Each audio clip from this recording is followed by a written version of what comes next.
किस प्रकार पाकिस्तान के साथ हां में हां मिला रहे हैं, वो हम सब ने आज टीवी चैनलों के माध्यम से सुबह से देखा हुआ है। कोई नई बात नहीं है। ये वही दिग्विजय सिंह है जिन्होंने पुलवामा हमले को एक दुर्घटना मात्र बता दिया था, आतंकवादी घटना बताने से भी वो कतरा रहे थे।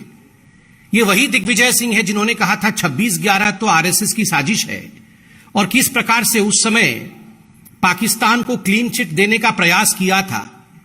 तो दिग्विजय सिंह जी का यह कहना कोई नई बात नहीं है कि बंधुगण, मगर एक सीरियसनेस के साथ हम ये कहना चाहते हैं कि ये कोई वन रैंडम स्टेटमेंट, ये किसी एक कांग्रेस के व्यक्ति का पर्सनल विचार हो, निजी विचार हो या व्यक्तिगत विचार हो, ऐसा नहीं है।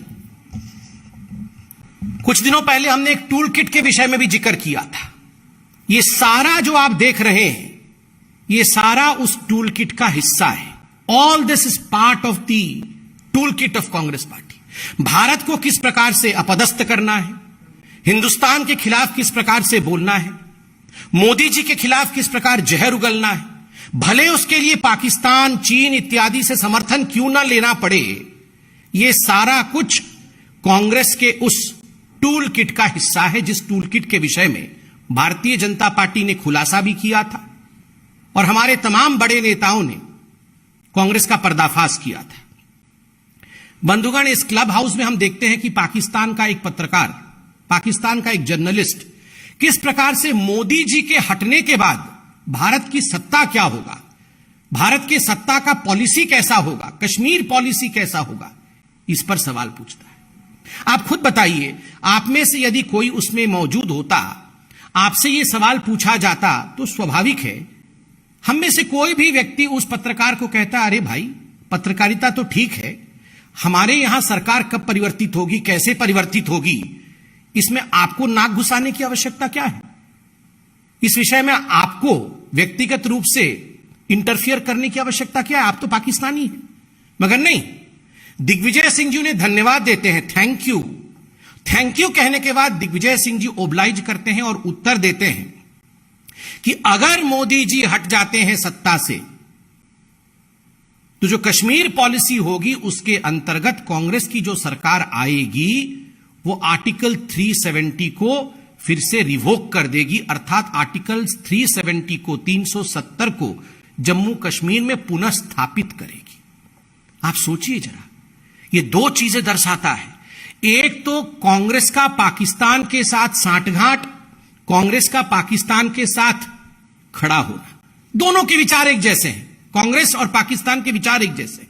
और दूसरा, आज कश्मीर में जिस प्रकार की शांति का वातावरण है, वहां जिस प्रकार से महिलाओं के अधिकार को लेकर कश्मीर आगे बढ़ा है, बच्चों की शिक्षा का अधिकार आगे बढ़ा है, ऐसे कई सौ हिंदुस्तान के लॉ है, कानून है, जो हिंदुस्तान में लागू होते थे और जम्मू कश्मीर में लागू नहीं होते थे, आज वो वहां लागू हो रहे हैं, वहां के लोगों का जीवन सुचारू रूप से आगे बढ़ रहा है।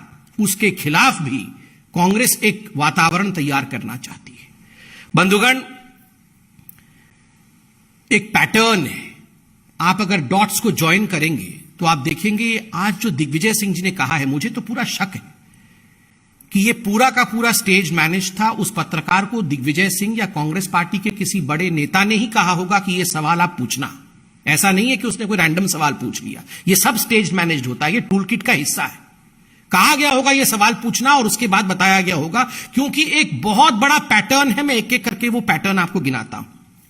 आर्टिकल 370 पे डिस्कस कर रहे हैं मित्रों, आपको याद होगा, और मैं तो चैनलों से ये रिक्वेस्ट करूंगा, आप चतुर्थ स्तंभ हैं, आप उस बाइट को जरूर दिखाइएगा जब पार्लियामेंट में आदरणीय गृह मंत्री अमित शाह जी खड़े होकर आर्टिकल 370 के विषय में अपना वक्तव्य आरंभ ही करने वाले थे, तभी जो लीडर ऑफ अपोजिशन है कांग्रेस पार्टी की ओर से अधीर रंजन चौधरी, वो तुरंत खड़े हो जाते हैं, तत्क्षणात खड़े हो जाते हैं और खड़े होकर कहते हैं, नहीं नहीं नहीं नहीं, ये चर्चा हम कैसे कर सकते हैं, ये तो बायलैटरल इशू है, ये आर्टिकल 370 तो द्विपक्षीय इशू है, इसमें भारत कैसे अपने आप डिस्कशन कर सकती है बिना पाकिस्तान के कंसेंट के। तो ये तो हिंदुस्तान के पार्लियामेंट के पटल पे किस प्रकार से कांग्रेस पार्टी का पर्दाफाश हुआ था, ये पूरे हिंदुस्तान ने देखा था। और तो और अधीर रंजन चौधरी जी के पीछे स्वयं श्रीमती सोनिया गांधी जी मौजूद थी और ये सब कुछ सोनिया गांधी जी के उकसाने पर अधीर रंजन चौधरी ने कहा था कि how can article 370 be discussed unilaterally by the Indian parliament, it is a bilateral issue. यह पैटर्न उससे पहले से शुरू हुआ। जब आप याद करिए, मणिशंकर अय्यर जाते हैं पाकिस्तान और वहां एक साक्षात्कार में, एक टीवी इंटरव्यू में कहते हैं मोदी को हटाना होगा, मोदी को हटाना होगा और हमें लाना होगा। ये मोदी को हटाना होगा और कांग्रेस को लाना होगा, ये गुहार कोई आज से नहीं, जब से मोदी जी हिंदुस्तान के प्रधानमंत्री बने हैं तब से ये गुहार कांग्रेसी नेता, कांग्रेस के दिग्गज नेता पाकिस्तान से लगा रहे हैं। और आप सिमिलैरिटी देखिए, 2014 के आसपास जब मणिशंकर अय्यर कह रहे थे मोदी को हटाना होगा, पाकिस्तान का वो एंकर था, वो डर गया, वो बोलता हम कैसे हटाएंगे जी। मतलब वो सोचा कि ये किस प्रकार का डिस्कशन हो रहा है, मगर मणिशंकर अय्यर अड़े रहे मोदी को हटाना होगा, आपकी मदद से हटाना होगा। और कल जो क्लब हाउस में हुआ है उसमें भी मोदी को हटाना होगा, मोदी के हटने के बाद का भारत कैसे होगा, ये चिंता पाकिस्तानियों और कांग्रेसियों के बीच में चल रही।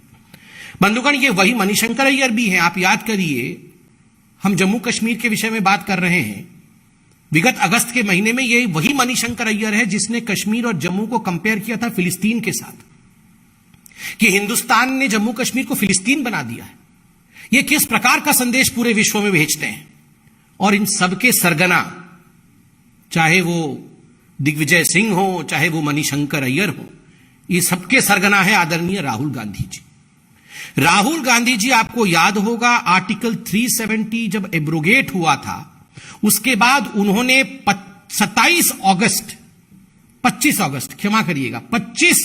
2019 को एक ट्वीट किया था और उन्होंने कहा था आर्टिकल 370 हटा करके हिंदुस्तान की सरकार ने एक भारी गलती कर दी है और बहुत बड़े रूप में जम्मू कश्मीर में लोगों के ऊपर आक्रमण हो रहा है। हजारों लोगों के, एक बाइट में उन्होंने कहा था पार्लियामेंट के बाहर, हजारों लोग हताहत हो गए हैं, मारे गए हैं और इंडिया में जम्मू कश्मीर में कोई डेमोक्रेसी और लोकतंत्र नहीं है। नतीजा, 25 तारीख को राहुल गांधी ये ट्वीट करते हैं और 27 तारीख को, 2 दिन बाद, एक डोसियर बना करके, एक चिट्ठी लिख करके इमरान खान, पाकिस्तान के राष्ट्राध्यक्ष इमरान खान, इसे यूनाइटेड नेशन, संयुक्त राष्ट्र में डिपॉजिट करते हैं और कहते हैं देखिए ये इंडिया का वक्तव्य है, ये इंडिया के ऑपोजिशन लीडर का वक्तव्य है। आप सोचिए जरा, मुझे तो शक है कि ये किस प्रकार से टाइमिंग थी कि 25 तारीख को राहुल गांधी का ट्वीट और 27 तारीख को यूनाइटेड नेशन में प्रस्तुत हो जाना। कहीं ये साठगांठ तो नहीं? ये कितना बड़ा टूल किट है। कहीं ये साठगांठ तो नहीं कि हां मैं ट्वीट करूंगा तुम उसे प्रस्तुत कर देना, और हजारों लोग मारे गए। किस प्रकार से झूठ फैलाया गया, एक पैटर्न है।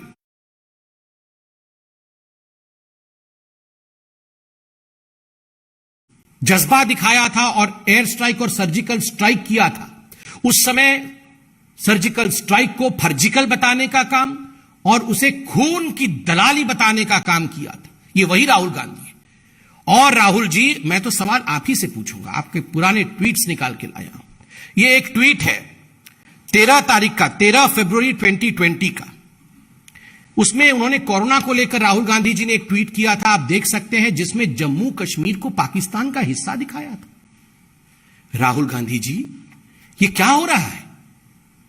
दिग्विजय सिंह जी आज पाकिस्तान के साथ खड़े हैं, मणिशंकर अय्यर खड़े हैं, आप ऐसा एक नक्शा भारत का ट्वीट करते हैं जिसमें जम्मू कश्मीर जो है वो पाकिस्तान का हिस्सा है। ये क्या रहा है? देखिए, उसी पैटर्न के अंतर्गत शशि थरूर, आपको याद होगा, हिंदू पाकिस्तान में कोरोना का मैनेजमेंट इतना बढ़िया हो गया कि शशि थरूर जी को जलन हो रही थी, वो भी फर्स्ट वेव में। उन्होंने 18 अक्टूबर 2020 को पाकिस्तान को संबोधित करते हुए, ऐसे ही एक क्लब हाउस, उस समय क्लब हाउस नहीं खुला था, उस समय कुछ वेबसाइट, वेब चैट वगैरह था, उस वेब चैट में कह रहे थे कि मुझे तो जलन हो रही है, पाकिस्तान कितनी खूबसूरती के साथ कोरोना का मैनेजमेंट कर रहा है। ये सारे नेता, और आप इनसे पूछेगा तो बताएंगे ये तो व्यक्तिगत विचार है। ये व्यक्तिगत विचार नहीं है जी, ये सब टूलकिट का हिस्सा है। बी हरिप्रसाद, इनके इतने बड़े नेता, कर्नाटक से, और उन्होंने कहा पुलवामा का जो हमला हुआ वो मोदी जी और इमरान खान, इन दोनों ने मिलकर सांठगांठ के साथ कराया है।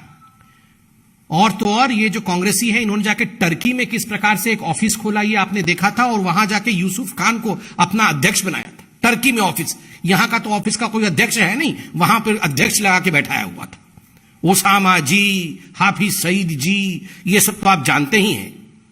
मगर बंधुगण, ये सब सुनने के बाद, ये सब जानने के बाद एक बात तो स्पष्ट हो जाता है, ये हाफिज सईद जो कुख्यात आतंकवादी है, उसने ऐसे ही नहीं कहा था कि भारतवर्ष में एक अच्छी पार्टी है Congress party, I love Congress party. ये हाफिज सईद ने कहा था, आप सबने दिखाया था, वो वीडियो मौजूद है। ये ऐसे ही हाफिज सईद कांग्रेस पार्टी से प्यार नहीं करता है। और आज मैं एक निवेदन करता हूं, ये कांग्रेस पार्टी अपने नाम को बदले, INC को बदल करके ANC कर दे।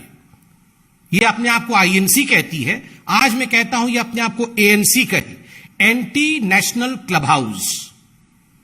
ये एक ऐसा क्लब हाउस है जिसमें सारे लोग मोदी जी से घृणा करते करते आज हिंदुस्तान से घृणा कर बैठे हैं।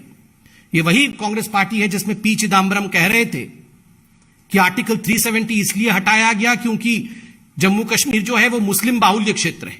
तुष्टिकरण की पराकाष्ठा को आप देखिए बंधुगण, केवल इस पैटर्न में पाकिस्तान हो ऐसा नहीं है। इस टूल किट में चाइना पाकिस्तान एक्सेस भी था। इस टूल किट में 2008 में जो MOU साइन किया गया सोनिया जी और राहुल जी द्वारा, और काफी डोनेशन, करोड़ों में डोनेशन जो कांग्रेस के अकाउंट में चाइना से आया, ये सब यूं ही नहीं हुआ है। ये सब उसका हिस्सा है कि हम मिलकर किस प्रकार भारतवर्ष को नीचे दिखाएंगे। कश्मीर में आर्टिकल 370 पुनः स्थापित करने के लिए चीन, पाकिस्तान इत्यादि के साथ मिलकर काम करेंगे। ये 2008 में MOU का भी हिस्सा है। और आपको याद होगा डोकलाम का जब स्टैंड ऑफ हुआ था, पूरा ये गांधी का कुनबा, ये तथाकथित गांधी का कुनबा जो है, ये प्रियंका जी, राहुल जी, वाड्रा जी और भी सब जी, वो सारे के सारे चाइनीज टेंट के नीचे मिले थे। पहले तो मना कर रहे थे, बाद में जब फोटो आ गया और मीडिया ने फोटो चला दिया तब हाथ खड़े करके हाँ हम वहां थे। आप बताइए ये किस प्रकार की राजनीति कांग्रेस पार्टी कर रही है। आज भारतीय जनता पार्टी इस मंच से आज हम ये डिमांड करते हैं कि दिग्विजय सिंह जी ने पाकिस्तान के एक पत्रकार को जिस प्रकार से मोदी के हटने के बाद भारत कैसा होगा, उसमें हम आर्टिकल 370 को बहाल कर देंगे। इस पर सोनिया गांधी जो कि अभी कार्यकारी अध्यक्ष हैं, और राहुल गांधी जिनको भविष्य में वो अध्यक्ष बनाना चाहते हैं शायद कांग्रेस पार्टी, दोनों क्या सोचते हैं? क्या ये कांग्रेस का राय है या नहीं है? हम चाहते हैं इसमें राहुल जी एक प्रेस कॉन्फ्रेंस करके देश को संबोधित करें और इस सच्चाई को देश के सामने रखें। बहुत बहुत धन्यवाद। ये सवाल हो तो पूछें।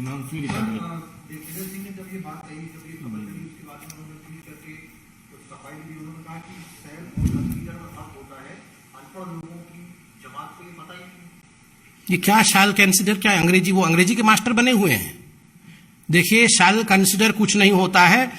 We all know that he is anti Indian. ये शैल कंसिडर, ये अंग्रेजी का क्लास ना खोलें, बिल्कुल स्पष्टता के साथ बताएं उन्होंने ये क्यों कहा कि आर्टिकल 370 को वो बहाल करेंगे। उन्होंने एक पाकिस्तानी जर्नलिस्ट को, जब उस जर्नलिस्ट ने कहा कि मोदी के हटने के बाद, उनको वहीं रोकना चाहिए था कि आप कौन है, मोदी के हटने के बाद हम क्या करेंगे, ये तो डेमोक्रेटिक कंट्री है, हम डेमोक्रेटिक तरीके से काम करते हैं। तो ये शाल और कंसिडर इस प्रकार की अगर अंग्रेजी का विषय है तो वो शशि थरूर जी को बताएं, हमें ना बताएं। और कोई question? Arvind Kejriwal corona management को लेकर उन्होंने बयान दिया, कहा है कि काफी दिक्कत थी उस वक्त और अभी तैयारी पूरी कर रहे हैं। देखिए अभी अरविंद केजरीवाल जी जो दिल्ली के मुख्यमंत्री हैं, उन्होंने प्रेस कॉन्फ्रेंस किया और उन्होंने प्रेस के माध्यम से संबोधित करते हुए कहा कि वो दिन रात युद्ध स्तर पे थर्ड वेव की तैयारी कर रहे हैं, टैंकर इत्यादि ला रहे हैं, ऑक्सीजन प्लांट भी बना रहे हैं, वो सब कुछ कर रहे हैं। मगर हम तो इसमें राजनीति नहीं करना चाहते हैं और ना ही इस विषय को लेकर हम लोग रोज टीवी पे आते हैं। मगर चूंकि आपने सवाल पूछा है, अरविंद जी अगर यही तैयारी सेकेंड वेव से पहले कर लेते तो कितना बढ़िया होता। सेकेंड वेव ही नहीं होता। सेकेंड वेव से पहले वो केवल एडवर्टाइजमेंट करते थे और हर दिन टीवी ऑन करिए तो सुबह दोपहर शाम हमेशा टीवी पे दिखते थे। 1000 करोड़ रुपए उन्होंने टीवी के एडवर्टाइजमेंट पे खर्चा किया। हम तो बहुत सम्मान के साथ, क्योंकि हम राजनीति में विश्वास नहीं रखते हैं, टकराव में बिल्कुल विश्वास नहीं रखते, हम तो चाहते हैं कि यही 1000 करोड़ रुपए अगर उन्होंने खर्च किया होता तो ऑक्सीजन डिलीवरी भी होती घर घर पे और फल फ्रूट भी घर घर पहुंच जाते लोगों के, सब लोग स्वस्थ होते। आज वो एक एडवर्टाइजमेंट चल रहा है कि बहुत सारे ऑक्सीजन के सिलेंडर रखे हुए हैं और अरविंद केजरीवाल जी मास्क पहन के उन ऑक्सीजन सिलेंडर के बीच में चल रहे हैं, कभी आ रहे हैं कभी जा रहे हैं, और वो बोल रहे हैं कि हम तैयारी कर रहे हैं। मगर सेकेंड वेव के समय तो आप बोल रहे थे कि हमें तो केंद्र सरकार काम नहीं करने दे रही है। आज आप बोल रहे हैं हम ऑक्सीजन प्लांट लगा रहे हैं, ऑक्सीजन सिलेंडर हम प्रोक्योर कर रहे हैं। आज तो मोदी जी नहीं रोक रहे हैं। मोदी जी ने फरवरी के महीने में ही दिल्ली सरकार को कोरोना के सेकेंड वेव के लिए चेता दिया था, पूरी तरह से चेता दिया था, लिखित में चेताया था। मगर मुझे दुख के साथ कहना पड़ रहा है, क्योंकि हम राजनीति नहीं करना चाहते हैं, कि अरविंद केजरीवाल जी एडवर्टाइजमेंट करने में व्यस्त रहे, वो सेकेंड वेव की तैयारी वो कर नहीं पाए। अब कहीं ना कहीं उनके मन में एक ग्लानि है, तो ये थर्ड वेव आएगा उसकी तैयारी कर रहे हैं, उसकी अब वो एडवर्टाइजमेंट कर रहे हैं। थर्ड वेव ना आए, हम सभी तैयार रहें, ये हम चाहते हैं। बहुत धन्यवाद।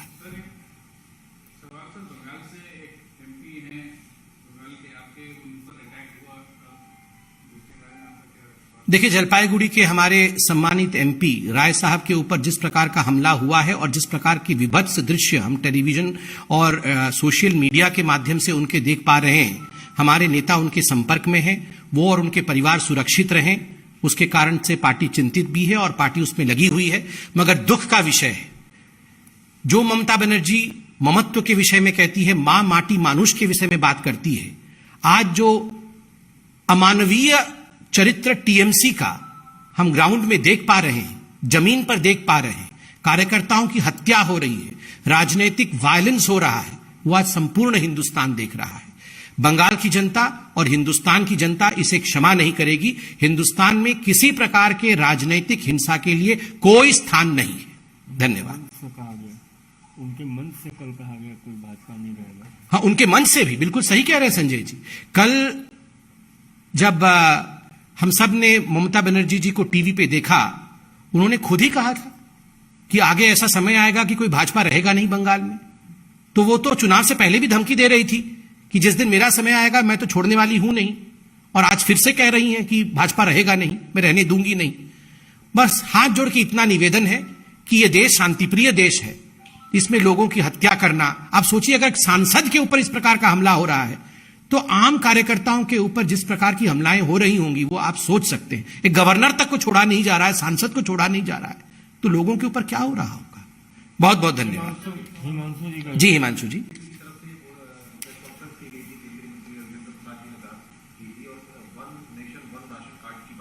उन्होंने ये भी कहा था कि इससे घोटाला हो सकता है, बहुत बड़ा स्कैम हो सकता है। दिल्ली सरकार ने उसको लागू नहीं किया है, one nation one ration card, क्या कहेंगे? देखिए, दिल्ली सरकार जिस प्रकार की ड्रामा कर रही है वो हम सब जानते हैं। घर घर राशन पहुंचे, हर गरीब तक राशन पहुंचे, इसकी चिंता आज मैं धन्यवाद देते हुए कहूंगा कि नरेंद्र मोदी जी ने फर्स्ट वेव से ही किया और 80 करोड़ हिंदुस्तान की जनता को घर घर राशन पहुंच रहा है, उनको राशन मिल रहा है। अनाज के संबंध में लगभग 72 लाख ऐसे लोग हैं जिनको कि केंद्र की सरकार अपने राशन योजना के माध्यम से, पीडीएस के माध्यम से, फूड सिक्योरिटी के माध्यम से और गरीब कल्याण योजना के माध्यम से आज राशन दे रही है। देखिए, आपको समझना होगा, बिना राजनीति किए मैं आपको बता देता हूं, अरविंद केजरीवाल जी चाहते हैं कि मोदी जी जो दे रहे हैं राशन का किट, उसके ऊपर सिर्फ वो अपना गिफ्ट रैप अपने फोटो के साथ चढ़ा दे और बोले कि देखो मैं पहुंचा रहा हूं। ऐसे नहीं होता। अगर वाकई उनके दिल में दर्द है तो बिल्कुल सरकार ने, केंद्र सरकार ने कहा है कि आप राशन प्रोक्योर करिए, नोटिफाइड रेट में आप राशन प्रोक्योर करिए और अपने तरीके से बांटिए। और दो चीजें और कही है कि one nation one ration card आप कैसे बांटेंगे। आज जो 12 लाख माइग्रेंट लेबरर्स दिल्ली में हैं, अगर one nation one ration card नहीं बनता है तो वो जब अपने पते को बदलता है, अपने एड्रेस को बदलता है, तो उसे राशन कैसे मिलेगा। ये सहूलियत उसे क्यों नहीं दी जा रही। आज भारतवर्ष में केवल 4 राज्य ऐसे हैं जो इसको फॉलो नहीं कर रहे हैं। और कल आपने देखा होगा one nation one ration card को लेकर ममता बनर्जी की टीएमसी की सरकार को सुप्रीम कोर्ट ने किस प्रकार से फटकार लगाया है और कहा है तुरंत आप one nation one ration card को लागू करिए। तो आप one nation one ration card लागू नहीं करते हैं, आप electronic point on sale machine, PEPOS machine आपने चालू नहीं किया हुआ है। आप किसको डिलीवर करना चाहते हैं? किसको जाके राशन देना चाहते हैं? आप कहीं ना कहीं अपने लोगों को, जो आम आदमी पार्टी के कार्यकर्ता हैं, उनको डिस्ट्रीब्यूटर के रूप में आप सिस्टम में डालना चाहते हैं। आप चाहते हैं कि ये जो आपके कार्यकर्ता हैं वो बेनिफिटेड हो जाएं, उनको फायदा हो और उनको कुछ पैसा कमाने का मौका मिले। आप कहीं ना कहीं एक बिचौलिया पैदा कर रहे हैं और ये बिचौलिया सिस्टम कभी भी ठीक नहीं होता है। बहुत बहुत धन्यवाद।